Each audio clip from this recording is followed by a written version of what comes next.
Halo guys, perkenalkan nama aku Nur Halimatus Sadiah.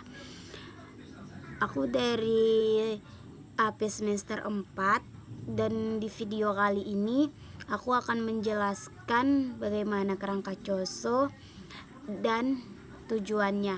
Nah, di gambar di samping, COSO singkatan dari Committee of Sponsoring Organization of the Third Way Commission.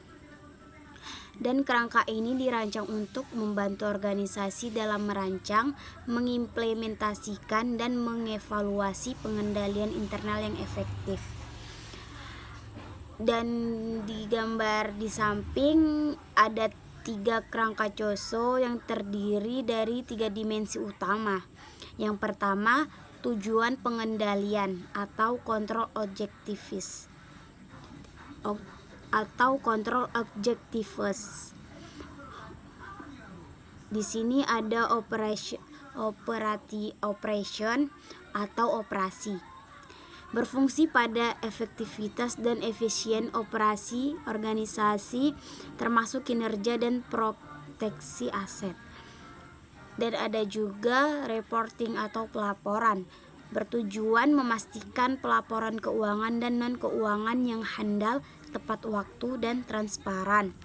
Dan ada juga kompliansi atau kepatuhan, memastikan organisasi mematuhi hukum dan peraturan yang berlaku. Nah, yang kedua, komponen pengendalian internal atau internal control component atau internal control components. Control environment atau lingkungan pengendalian. Dasar dari semua komponen lainnya ini mencakup etika, integritas, nilai-nilai organisasi, dan tata kelola yang memengaruhi pengendalian internal. Contoh, perusahaan menerapkan kode etik dan kebijakan disiplin. Dan ada juga risk assessment, penilaian risiko.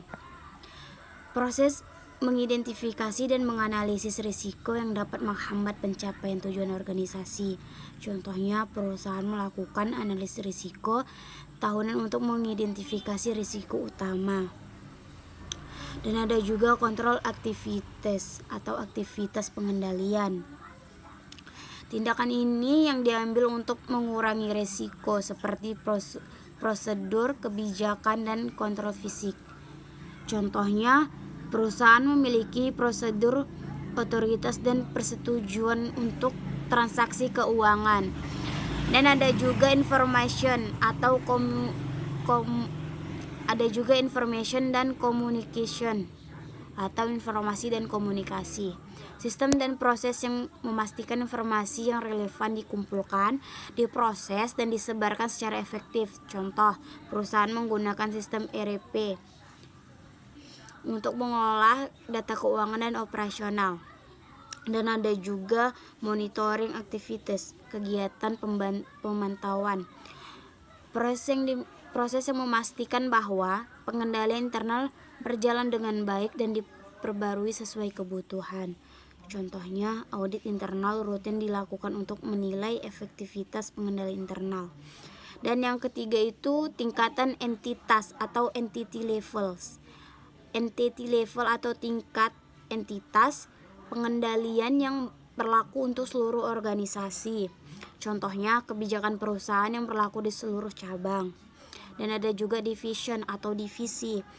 Pengendalian diterapkan pada tingkat divisi atau departemen. Contoh, kebijakan keamanan data di departemen IT. Dan ada juga operating unit atau unit operasional.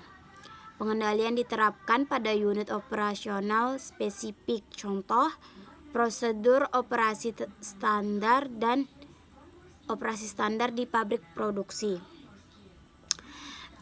Dan yang terakhir ada function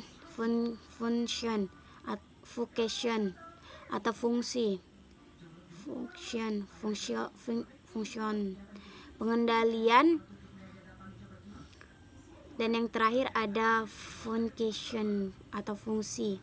Pengendalian diterapkan pada fungsi spesifik seperti pengendalian penggajian di Departemen HR. Nah, Nah, dari kesimpulan dari gambar di samping, bahwa kerangka kinerja COSO sangat penting dalam membantu organisasi mencapai tujuan mereka dengan cara yang efektif, efisien, dan sesuai dengan peraturan. Sekian dari video saya. Sekian dan terima kasih.